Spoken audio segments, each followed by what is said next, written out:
It's been 71 years since the Chicago Cubs were in the World Series. Whether you're a fan of baseball or not, it's easy to see why this is a big deal for Chicago, our home city. It's as if a magical curse has finally been lifted.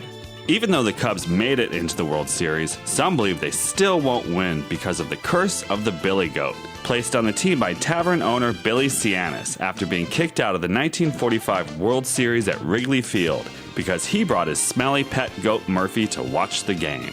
Today, we take a look at curses. The curse of the Billy Goat, the curse of the Pharaohs, the 27 Club, the Frank Sinatra Curse, the curse surrounding the horror film Poltergeist, and the gayest curse of all, the curse of Purse First. Plus, how to remove a curse. And how to really trick the trick-or-treaters. I'm Fausto Fernos. I'm Mark Fillion. And this is Feast of Fun. Not shaving gives me more time for misbehaving. Get this sexy t-shirt and all our fabulous designs at feastoffun.com/store.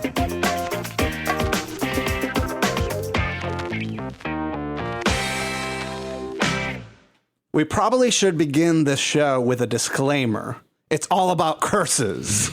Curses. And the problem with curses sometimes is you're a very superstitious person. If you're feeling like the world is against you, you feel like bad luck, evil omens, and dark spirits will rub off on you. So beware when you listen to this podcast, for the bad luck, the malocho, could cast its sinister ways upon your life. Well, I don't think this podcast is cursed, but I think it's actually pretty blessed. We've been around for some time. Yeah, we're going on to our 13th year, really. So, no! Shit! Ah! Oh, wow. Why did you have to say that? When I think of curses, though, I always think of Cher and Moonstruck. She's saying goodbye to her fiancé. He's like, call my brother, invite him to the wedding. We haven't talked in 5 years. And she's like, all right, whatever. So she goes over to watch the plane take off, and there's this little old lady there, and she's just like, turns to Cher and says, do you have somebody that you love that's on that aircraft? She goes, yes, I do. She goes, I cursed that aircraft. I cursed it. My sister's on that aircraft. 50 years ago, she stole my man, and she said she just did it because she wanted to do it, and she didn't even really love him. And now she's going back, and I cursed him, and that plane's going to fall into the sea, and da-da-da. And then she looks at Cher, and Cher goes, I don't believe in curses. And the old lady goes, neither do I. But Italians do spend a lot of energy defining themselves by their enemies. You know, like Americans are like, you're my best friend. Now she's my best friend. Well, you have to be careful who you pick as your enemy, right? Because they define you. Right. Yeah. It's about like, you know, and sometimes on the podcast, we sort of make fun of certain celebrities. And part of it is because we know, like you guys, that you're not too crazy about them. And so it's fun to sort of pop the giant ego balloons that some of these celebrities have with them. And so in some ways we define ourselves by, you know, thinking negatively about somebody else, you know, but it's meant to be in fun, and it's not meant to be malicious in any way. Well, maybe a little malicious. Maybe sometimes. tiny bit. But it is supposed to be fun. And also, sometimes you're trying to raise consciousness about something. Yeah, and you're just like, oh, did you see that awful thing this person did this week? Ooh. Yeah, I come from like a religious background. I was raised Catholic, but we weren't really like, curses weren't really our thing, though. Yeah. I always think of like voodoo curses, Santeria curses, the old Italian ladies doing curses. So you never had like anybody... Liz Taylor on General Hospital cursing Luke and Laura's wedding. So you've never had anybody like try to place a curse on you? Not that I know of, but I did one time buy some sage and burn it in the house after we had some people I didn't like that were in the home. I was just like, I need to just get rid of that negative energy. And I don't know if it really did anything. Well, it did something because this is our home and I love it. But also I just kind of, it smelled good. I love the smell of burning sage. But it just psychologically, I think it kind of like transforms your brain in a certain way to be like, listen, I burnt this. I did this thing. I don't have to think about it anymore. Well, I'm a big believer in not cursing other people, because if you spend a lot of energy and time hating on somebody else, on wishing bad fortune on somebody else, you're wasting a lot of time and energy that you could be working on your own life and the people that you love and the things that you care about. Like they say, it's like living well is the best revenge. And also, too, it's like when you try and take revenge on somebody, they say, dig 2 graves, one for yourself and one for them. Because, like you said, you're spending time on trying to destroy somebody. You're trying to send negative energy their way. And instead of making a positive energy in your own life. Did you get that from a Tyler Perry movie? You did. I did see Boo this past weekend, but no, Boo it's something Halloween. I've always kind of thought. It's like you take care of yourself, and early on in the days of podcasting when we first started out, it was vicious, cutthroat podcasting world, and there was people that definitely cursed us, and Fausto and I just turned to each other and said, "Focus on the show, focus on the listeners." And we'll be fine. And here we are 12 years later. And where are they now? A lot of these people quit and disappeared, and we never saw or heard from them again. Well, there's a phenomena called pod fading where they just kind of they do podcasts, and then the podcasts kind of dwindle, and then the next thing you know, they're just faded away. Maybe this is a good time to remind the listeners that you don't want Feast of Fun to pod fade. You go to feastoffun.com/donate and make a contribution, or visit our store at feastoffun.com/store. You get a t-shirt or a fantastic mug. Yeah, because Mark is about to run out of breath before he even gets to tell you the URL. It's the curse of the URL. feastoffun.com/donate, or if a one-time contribution, or feastoffun.com/plus if you want to become an ongoing member and access our entire 12 years of podcasts. We have a lot of great shows, and not all of them are free. Some of them are free for a small fee. Yeah. And somebody wrote to me and they're like, I went to this podcast directory and your podcast from 2005 isn't available on that podcast directory. I'm just kind of like, well, you're asking me to troubleshoot something that's not in my control. And first of all, and all our old content now is locked up. And we lock it up for a couple of different reasons. One of it is because, a show that we did 5 years ago isn't the same. That's not necessarily a representation of who we are today. And plus, I think that there's so much stuff out there on the permanent record that, I don't know, sometimes you want to keep it fresh and you want to keep it new. Well, it's just a technical thing. Like iTunes won't let you list more. I think it's more than 30 or 50 programs. That's it. So if you want to, and then there's a certain size to the directory that you put in there. So anyways, if you want to access our entire 12 years of shows, and there's a lot of stuff you can search on our website, feastoffun.com, and have, you're about to take a road trip, you're about to go visit your family for the holidays, you want to load up your iPhone for the trip with some amazing shows with all these LGBT personalities, all these amazing people, lots of history and culture shows that we do here is available on our website, feastoffun.com/plus to premium members. Now, Mark, what's it like to be in Chicago? Because we've been in Chicago for a long time. We're Chicagoans. What's it like to be here when the Cubs are doing well when they win a game? Well, it's super exciting. Sometimes they've gone pretty far, but they've never gone this far. They have not been in the World Series since 1945. So they've been like division champions and whatnot, and people get very excited. Now, it was decided that they would go to the World Series, on Saturday night, we weren't in Wrigleyville. We were up in Evanston, and part of me really wanted to go down there to kind of see the madness. And it was, if you look at the video and stuff, like people are out on the street, they're just super, super excited about it. And this is, the Cubs not being in the World Series has just loomed over this city, since the time I've lived here. So it's kind of weird. It's almost as like this magical spell is being lifted. Well, Chicago is a city that, until Los Angeles and Hollywood manifested itself as an entertainment capital, was a filmmaking capital of the world. It was a capital of vaudeville theater. It was a huge mecca and epicenter of throughout history of glory and, depression. And the history of Chicago is the history of people rising up against the odds and making things their own way. And, Chicago has this home team, it has 2 newspapers, it has 2 baseball teams, the Sox and the Cubs. It had, for a while, 2 gay newspapers. It's a place where a lot of media was created. Is where Oprah was born. Is where a lot of the Jenny Jones and Jerry Springer show was born. A lot of exciting. It's a news mecca. For some people say this is where podcasting was born. A lot of early podcasts came from Chicago. And it's a place where the underdog is celebrated.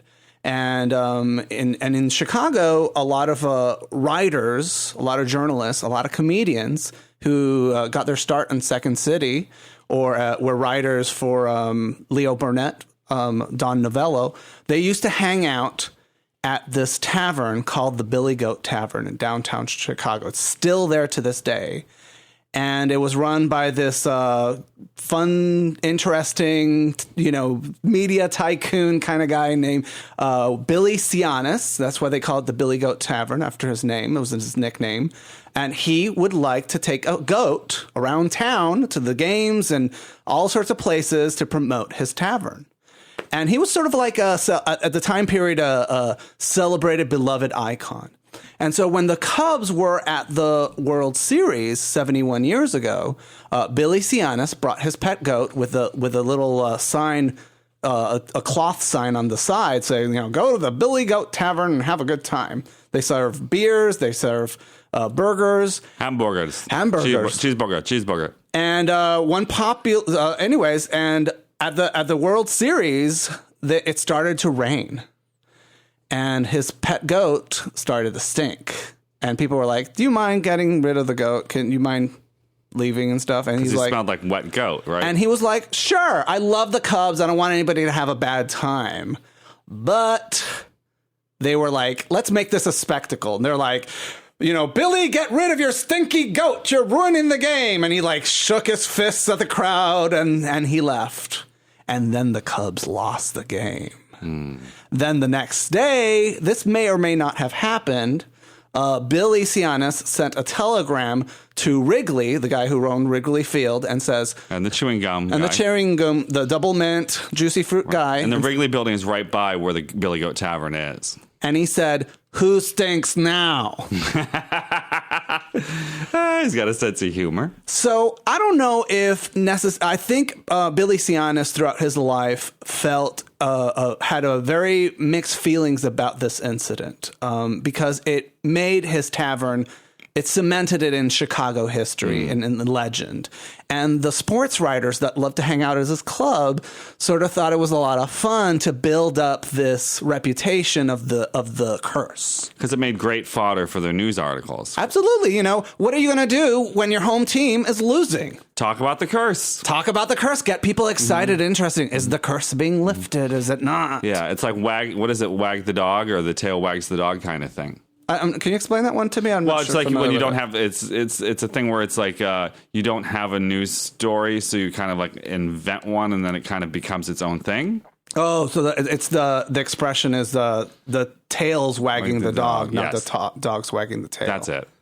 And so Billy Sianis regretted it, and he felt he died. He died in 1970 in October, and towards the end of the baseball season, and they said that he died of a broken heart. Because the Cubs never got back into the World Series. Oh, he was an old man. That's why. And he's got great nephews that still work in the organization. So his son Sam Sianis has gone to Wrigley Field with a goat multiple times in attempts to break the curse, including on opening day in 1984. Dun, dun, dun, George Orwell's 1984. Yeah. And again in 1989, both years in which the Cubs went on to win their division. In 1994, Sam Sianis went again with a goat to stop a home losing streak, but was unsuccessful. And other people have tried to bring goats actually in there, and they've been stopped by security as being like, no, you can't come in there. Now, during the 80s, too, it's like Wrigley is not what you see it today. Now it's, it's Wrigleyville, Boys Town is right there. But in the 80s, that was a rough neighborhood. And it was a really, it was a rough not a well-to-do neighborhood. The ghetto. The parks as though it was falling down. Attendance was low. I mean, it was still a beloved team, but people just weren't necessarily going. When I moved to Chicago in 1995, I guess my friend Sheila's husband was like, you got to come with me to go to the Cubs, to Wrigley Field and watch a Cubs game. I was like, okay, I get, I've seen it enough in television and movies. Mm-hmm. And so I went with him, and it was basically like a place where alcoholics could sit there and drink. Yeah, there's a lot of people that hide their alcoholism in their love of sports. It's like, let's go watch the game. It's not about the game. It's about you getting shit-faced, isn't it? I can't remember how much I paid, but it was probably $10. It was something like $7 or $6 to get in. And I was like, and it was, a lot of sad, mopey people watching a game that didn't seem very exciting. A lot of baseball is made through editing and through camera angles is made to be much more eventful than it is in real life. You're sitting there half of the baseball game like nothing seems to be happening, and all of a sudden the crowd goes wild, Well, there's people that watch the game very carefully and they know what's going on, so they're really into it. But, I think it was in 97 they won the division, and it was just like the town erupted back then. It was nuts. So, especially in the past 20 years, a lot of people have made it a thing to try to lift this curse. And I think the media and the baseball team have cultivated that as a way of drawing public interest. Mm-hmm. In 2004, at the Harry Carey restaurant in downtown Chicago, they electrocuted a baseball to try to break the curse. They electrocuted it? Leaving nothing but a heap of string behind. Oh my gosh! Wow. And they started having a problem because people started bringing in goat cadavers and hanging them by the neck off of Harry Carey's statue outside the field. And one Godfather style in 2013, a severed goat's head was delivered to the Cubs in a possible effort to lift the curse. It was addressed to the Cubs owner, Thomas Ricketts. And, of course, they were not successful. Well, those Ricketts are kind of cursed because he's a Trump supporter. So he is? Yeah, he is. Fuck him. Now, his children are not, and one of his children is a lesbian. And so she's a big Cubs fan, and she's pro-Hillary. In 2008, a Greek Orthodox priest tried to lift the curse by spraying holy water around the Cubs dugout. He was also unsuccessful.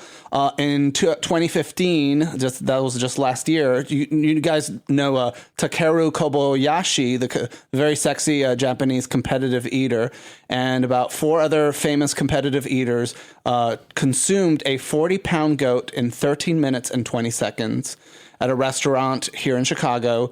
They were also unsuccessful at lifting the curse. And so this year, when everybody sort of started forgetting about this curse, now the Cubs are in the World Series.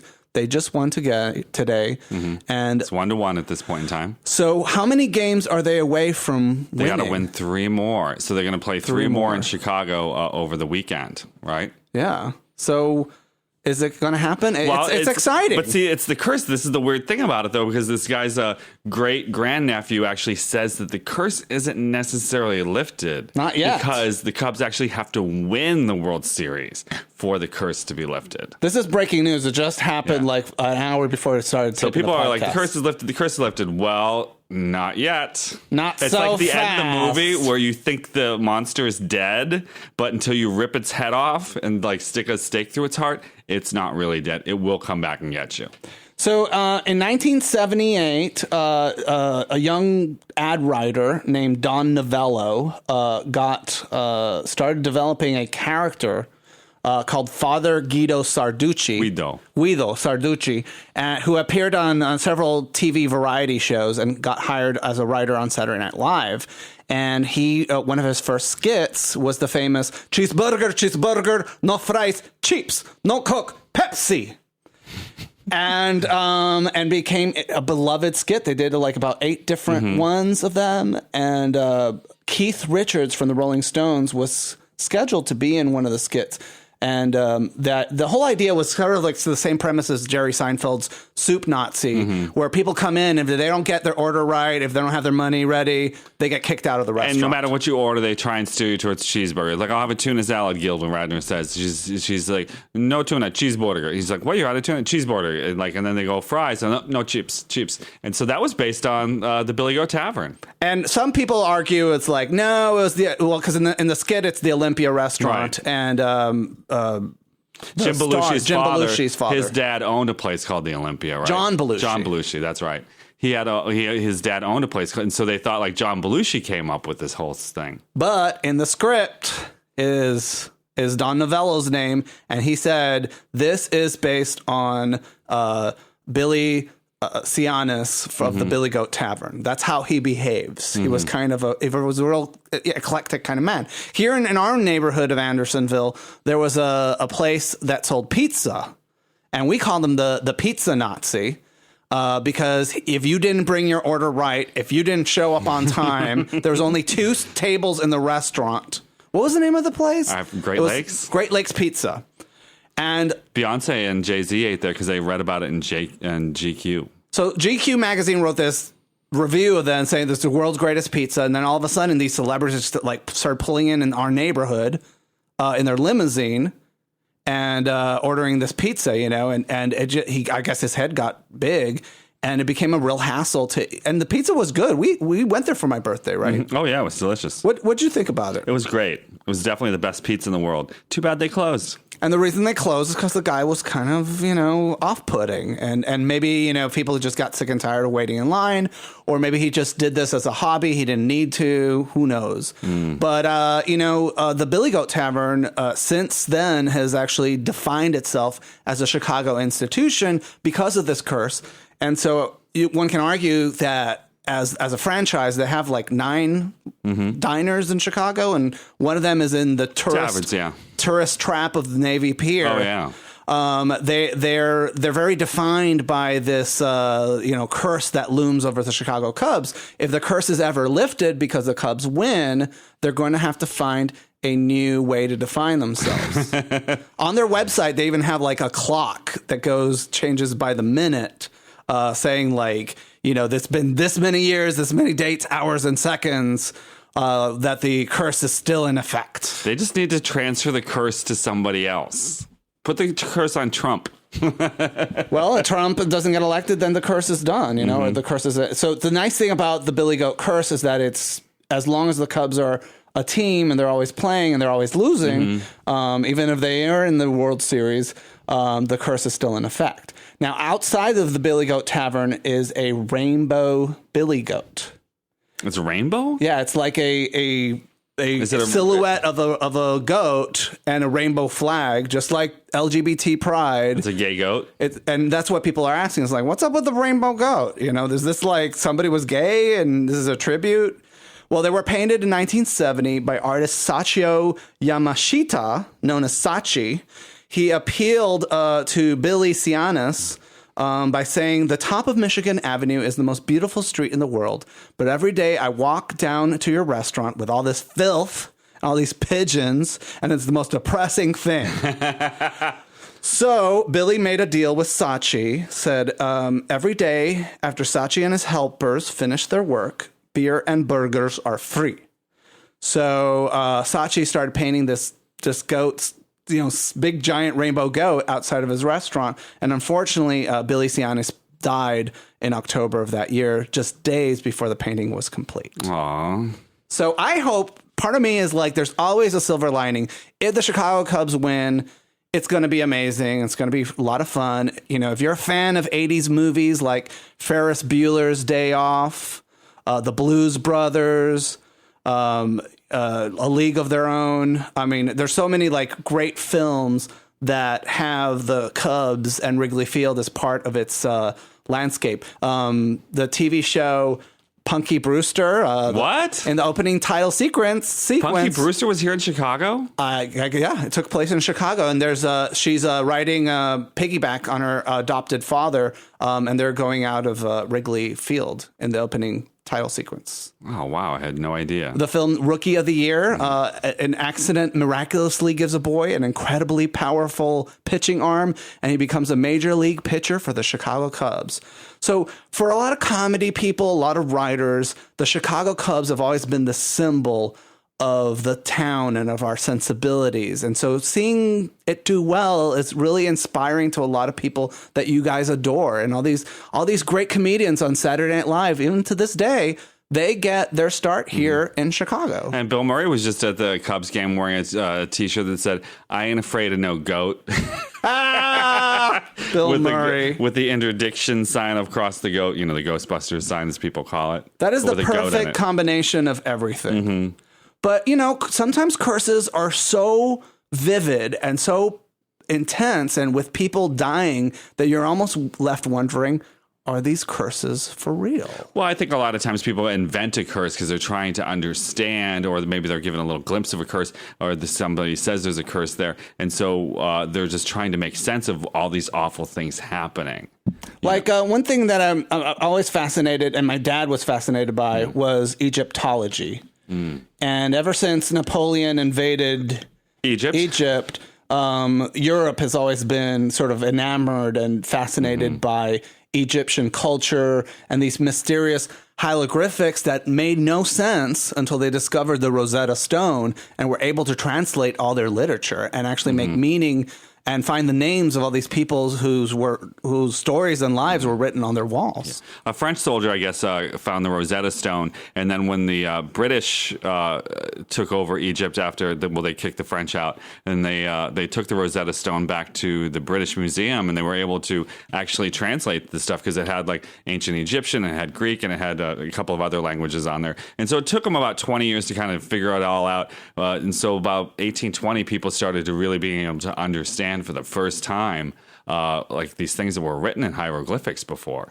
And so there was a couple of curses that were put on some of these tombs. Because they didn't want people disturbing them. But one was cursed be those who disturb the rest of the Pharaoh. They that shall break the seal of this tomb shall meet death by disease that no doctor can diagnose. Or all people who enter this tomb, who will make evil against this tomb and destroy it, may the crocodile be against them in the water, the snakes against them on land, may the hippopotamus be against them in water, the scorpion against them on the land. Actually, the hippo kills more people in Africa than any other mammal or lizard. In Victorian England, they used to do burlesque shows where a beautiful woman would take her clothes off, and then a beautiful mummy bandages would be unwrapped. And that's where in popular culture, the idea of a mummy unraveling its bandages like a top with a string. Striptease, right? A sexy striptease. That's where that whole thing come from. And then after that era, they discovered the tomb of King Tutankhamun. Am I pronouncing his name right? Right. King Tut. And it was unprecedented. This was a tomb that had, they always read about these tombs being majestic, filled with jewels and opulence. But they never actually got to see it because tomb raiders were always stealing the jewels and the valuable treasures from these tombs throughout history. But this was a tomb that had laid undisturbed. And so for the first time in modern history, all humanity could marvel upon the majesty of these tombs that were meant to never be seen by human eyes again. And what's incredible too is Tutankhamun was a very minor king, and he had a very short period actually on the throne. So you could imagine what one of the Ramses, what his tomb looked like, one of the big wigs, or Amun-Ra. And so the people who opened up the tomb started dying. The guy who actually coordinated, who spearheaded it, just died mysteriously. Well, he actually he was shaving, and so he nicked himself. He had a mosquito bite. I guess he nicked it, and then that got infected, and so his blood got poisoned, and he died. But they have a list of 10 people over a decade who eventually died from the curse of the tomb. But it's people attributed to the curse. Attributed to that. So everybody dies. But you know what? Everybody's going to die someday. Well, So it happens, and like, can you give me and the other thing details is, of so- the people who died? Like, some people died like just a year after opening the tomb. Well, the thing is at a like, you young know, even age. like there was a mythology around curses around those things beforehand too, and so it was very popular in the Penny Dreadfuls. Even Louisa May Alcott, who wrote Little Women, the famous American story, she wrote a story called Lost in the Pyramid or The Mummy's Curse. So there was ideas out there that people would be cursed. And there was another visitor of the tomb, George J. Gould. He visited the tomb, then he developed a fever, and then he died. And then also Lord Carnarvon's half-brother, he's the guy who shaved himself, became nearly blind from blood poisoning after he had a dental procedure to restore his eyesight, and then he went blind. And this is what I think really happened. Okay, so specifically with the tomb of King Tut, was that this was a hermetically sealed, perfect tomb filled with plants, animals, body parts. It had never been touched in you know, millennia. 3,000 years. How many years? 3,000 years. 3,000 years. And so inside that tomb is a bunch of mold that could fuck with you. And, you know, imagine if you leave something in the fridge, how nasty it gets. Imagine 3,000 years of that. Well, it would probably die. Well, And you know, mold and fungus can really fuck you up. And so for some of these people, it may not have been so evident or obvious that it made them make bad decisions. It may have made them more susceptible to other types of disease. Right. And, Well, who that's knows? probably what happened. But the scientists out there say that like maybe there's something like that in there. But chances are is like when you look at 1920s Cairo, it's probably a very unhygienic place, and so it's very easy to get sick from different things. But you know, it's like people would die like 4 years later. One guy died from arsenic poisoning, who was a member of the team. He was another person that was cursed. Yeah. And then another guy who was assassinated in Cairo traffic. So that's not, you know, that's not a fungus or a mold. Unless, you know, unless they have, you know, can assassinate people. Well, I think it's a multiple factors. It's a chaotic environment, and you're being exposed to these nasty mold spores, and then, you know, it's a time period where, you know, definitely I would say that the tomb had something to do with it in the fact that it was located in Egypt and that it was filled with mold. Now, moving on, you guys have heard the 27 Club. It's not an exclusive club where Andy Warhol used to hang out with. This is the club term given to entertainers, especially musicians, who died in their prime at the age of 27. Amongst that list is Brian Jones, Jimi Hendrix, Janis Joplin, Jim Morrison, Kurt Cobain, and Amy Winehouse. These are people famous not only for being iconic voices of their generation and culture, they're also equally famous for buying the farm in a very lavish, decadent rock star way.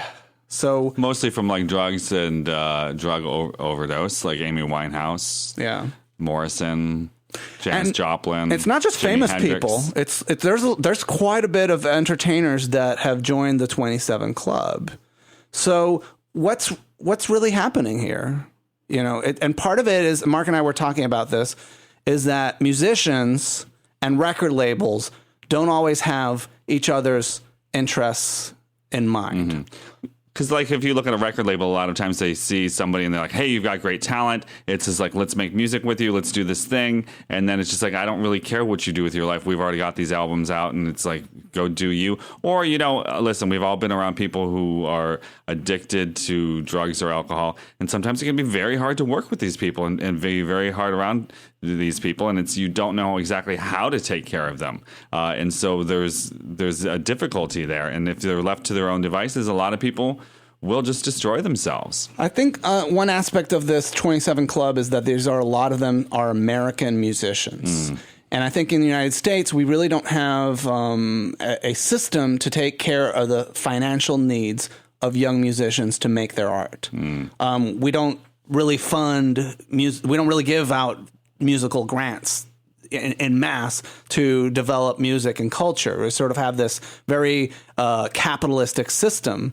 And because of that, a lot of people who dedicate their lives in creating music usually get to a certain point in their careers where they've made their hits. They've sort of cemented their value as musicians. And these record labels sort of either ignore them or let them to their own devices. And I think musicians, generally speaking, die young.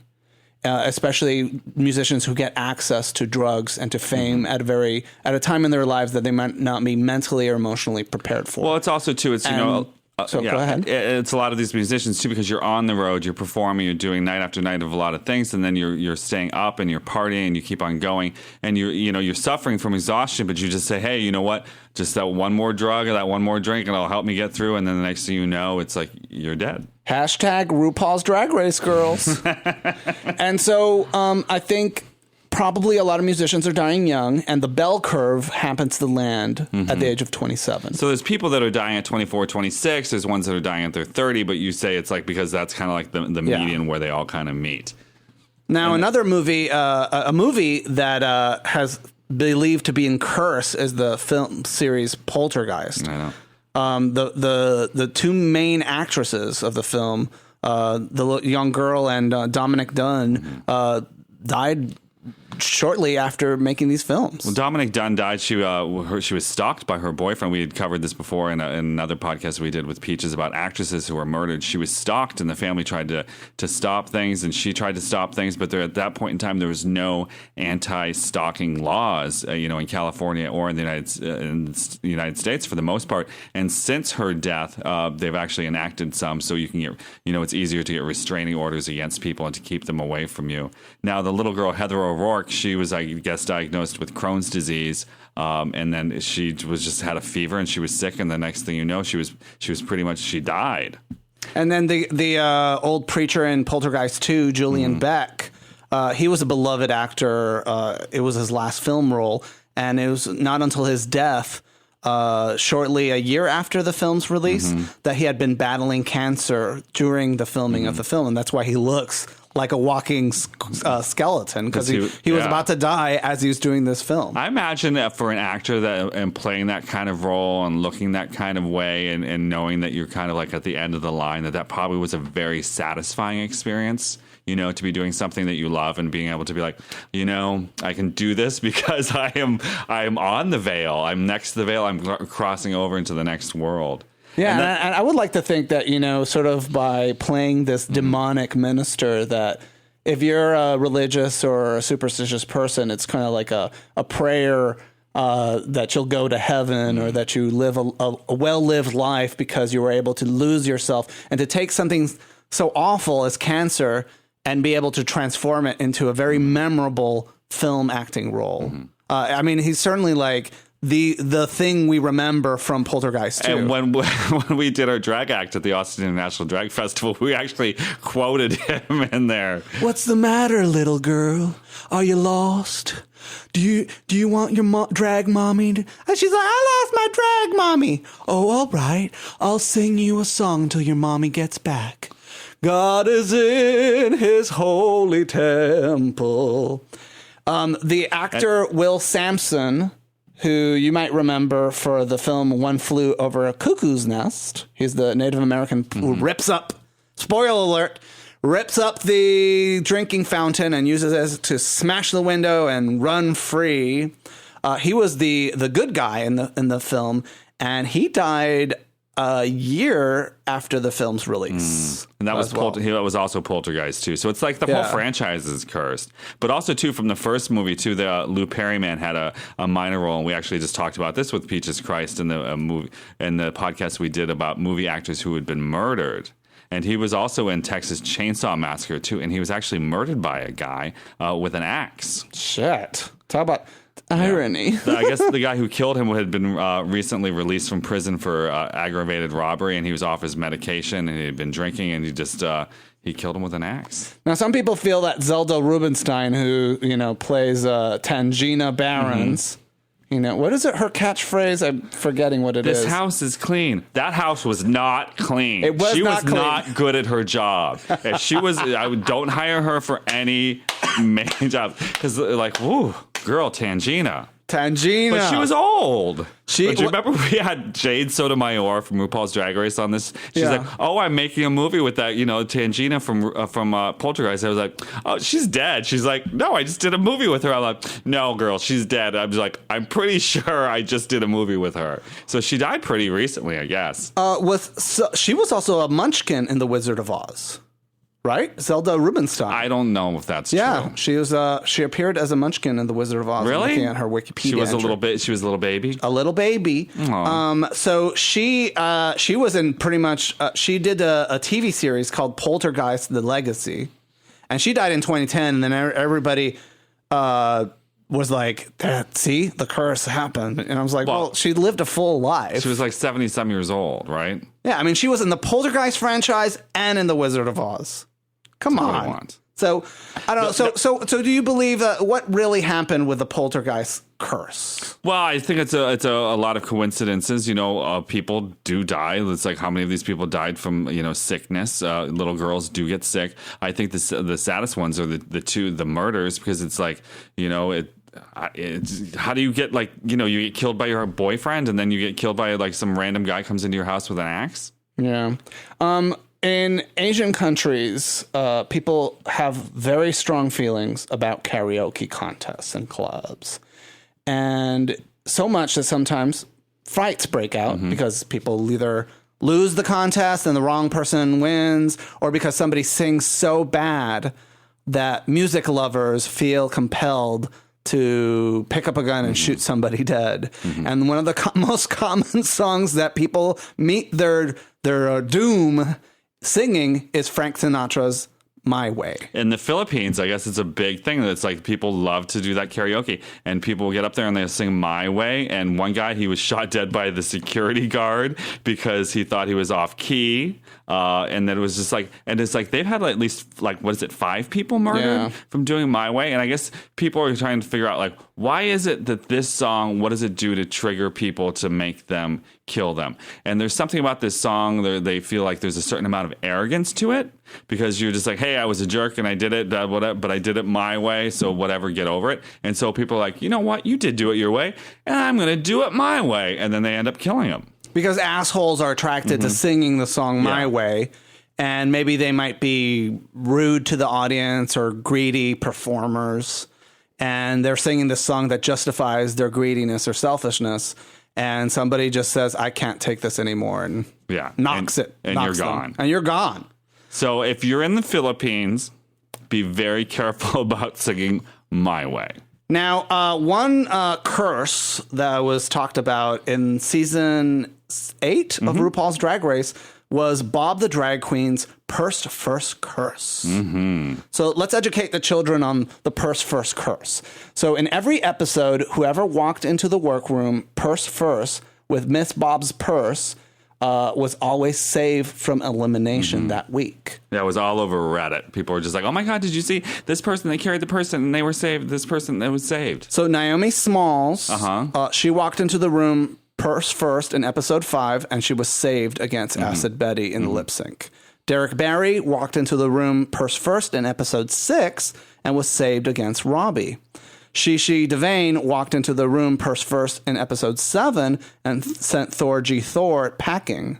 Miss Bob walked into the room purse first alongside Naomi in episode 8, and they were able to successfully send Derek Barry home. So is that really a curse, though? Because you're the one holding this object, and so it's a blessing. Anything, really, isn't it? Well, they were saying that the purse has a big ego. Oh. And if you give the purse the attention she craves, she will always bless you in return. Is that what it is? Well, I think the reality is that, reality TV show, much like this podcast or any kind of media project, relies on interesting stories and interesting people to succeed. And a TV producer wants to have people on who are, say, yes to the purse first, to any kind of things that's going to capture people's imagination. So I would argue that contestants on RuPaul's Drag Race that, are playful, are embracing new ideas and new gimmicks and new things, will stick around much longer than someone who's like, I don't want to do that stupid purse first thing. Well, it's the idea of sharing too. Bob shared this purse with these people, and so by him sharing that purse with that person, and then they give it to another person to bring it into the workroom, and then another person do it. It's like they kind of they're building that goodwill. So it's not a curse; it's a blessing. And the moral of the story here is the best way to defeat a curse is to be playful, is to be inventive, and to be joyful. That's actually like we went to WikiHow, one of those listicle sites. Like how to break a curse. How to break a curse. Yeah. First of all, you got to make sure that you have a curse against you. And so you have to really think about that. Are you truly cursed? You know, and because you might not be. It just might be a little bit of bad luck, or you might be having a bad day. But, you know, do you have a headache? Do you have physical ailments or things happening? Is somebody mad at you? Do you feel as though they've done something? And there's a couple of different ways you can do it. Most of it involves a candle. So you can you take a candle, you put a little X in the side of the candle, and then you light it in between two mirrors. And so they'll cast a little reflection back and forth until the X burns down. And once the X burns down, then you take the candle and all the wax that's there, and then you bury it outside somewhere. Well, that's a you know, I think with magic and witchcraft and prayer and religion, the important things to learn about mythology is that they're always symbols and tricks. They're shortcuts into solutions to everyday problems that we've faced as humanity. And so, you know, sometimes in your life you feel like you're applying for a job and you just can't get hired, and then you stub your toe and you break your leg, you break your arm, and then suddenly you get a bill, and then you get sued, and then it just seems like awful things are coming you every which way, and it becomes very depressing. And then you get emotionally and creatively frozen, and you just can't seem to get out of this rut, and everything that you try just gets worse and worse and worse. And so you do feel like someone's cursed you. Right. And so that negative interchange that you had with somebody suddenly becomes very powerful and tends to overtake your life. You start going, is my neighbor who got mad at me for not raking the leaves, have they cursed me, and this is why I have all this problem. And so these are these little rituals are a way to kind of retrain your brain in a certain way. The other way to do it is you take a bowl of salt water and you stick a candle in it above the water, and you put you light the candle, and once the candle goes beneath the water, then it'll extinguish. Then you take the candle and you break it in half, and you say, "This harmful spell I now negate. Return things to their rightful state." And then you take that candle and you bury that outside. If you take the time to make it rhyme, it'll come out fine and be divine. And you will no longer be cursed. And that's a true for prayers or sassy slogans or T-shirts. It's always fun if it rhymes, because rhyming is powerful, right? It's about making something memorable and making it catchy.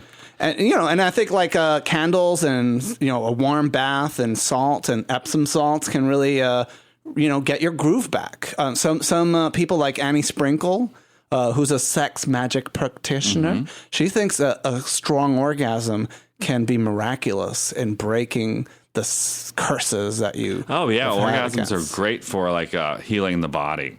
Now, Halloween's coming up. It's right around the corner. And if you really want to be a jerk on Halloween and trick the kids, one guy came up with a really wonderful... Oh, wait a minute. You didn't get the positive energy part of the spell breaking. Oh, what's the positive energy part? Well, besides laughter, it's just doing good deeds for other people and confronting the person you suspect cast a spell on you. Smile and be friendly, crack a joke, try to share a meal or laugh together. Even if the person doesn't find it funny, his or her power will be weakened by the strength of your kindness and positive energy. Aw. Was that on the WikiHow? I didn't see that. It sure is. You didn't read the whole article. Was that in the beginning or the end? It's at the end. What? See? Now you're arguing with me even I don't literally. See it. Well, you read the wrong one. I read the wrong one. Reversing a curse. That's I remove black magic spells. Oh, black magic spell. Yeah, I was on the curse page. But I think what would we do without you? Well, anyways, the common thread here is that your mindset, even if you don't get that job, even if you don't get that grant, even if you ask somebody on a date and they say no, if your car runs out of gas, you run out of money and stuff, it's so important to approach things with a big heart, a sense of humor, and laughter in your spirit. If you lose your ability to laugh, then the curse might stick around for a little time. Make me feel good, Mama. That's right. And I think with these, they sort of interview a lot of these athletes who are successful, and one thing that they share in common is that they're just kind of like ignore those curses. That to them it's like if they have any good luck charms, their good luck charms is like tied to their practice or to their training. It's not like they're carrying out a rabbit's foot. It's more like that they have to do 13 push-ups or something like that before a game, and sort of training their body and their mind into overcoming any kind of obstacle that faces their way. Now, what's going on with this guy for Halloween? Mark Sparrow. You can tweet him at Mark G. Sparrow. And so he tweeted out this picture, and it says, "It'll soon be Halloween, so time to prepare some yummy treats for the neighborhood kids. Try dipping Brussels sprouts in chocolate for them." And so what he did is he dipped Brussels sprouts in chocolate, and then he wrapped them up in those, how do you say that? Colored foil. A colored foil, but he like took it from those like Ferrero Rocher. Ferrero Rocher, yes. And That's so one of my favorite skits on Little Britain is the frustrated romance novelist who doesn't know how to type, and she just eats Ferrero Rochers all day long.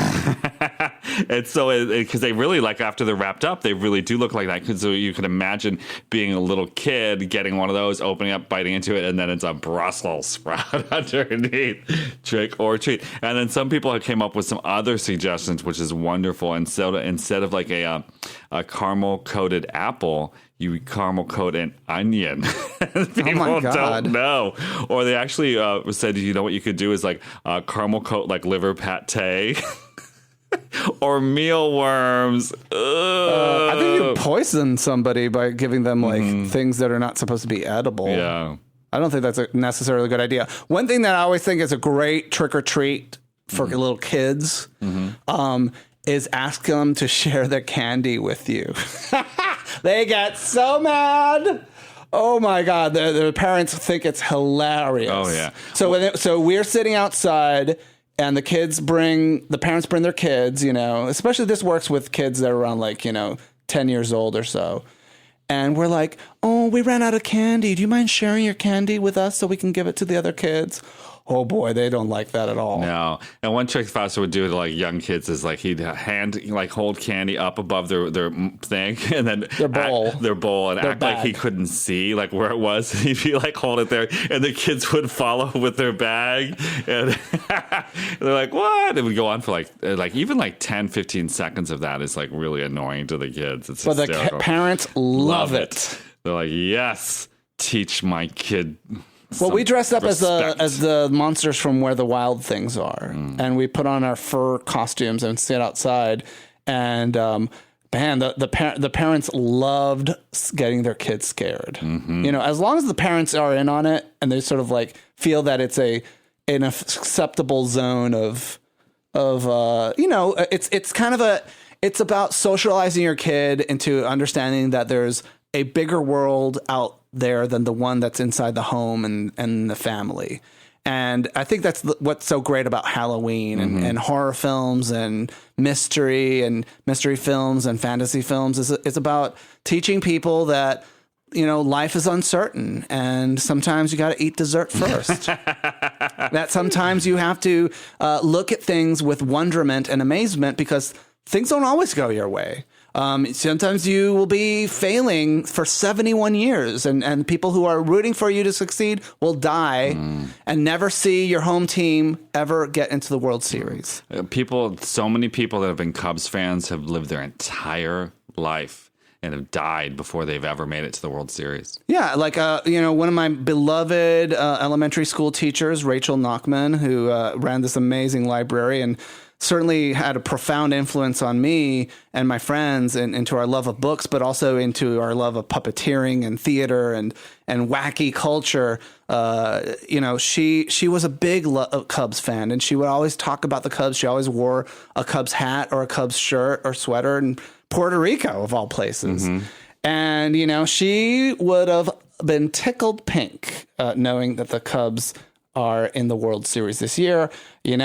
I believe in miracles, and I think this is the year that the Billy Goat curse will be lifted. We shall see.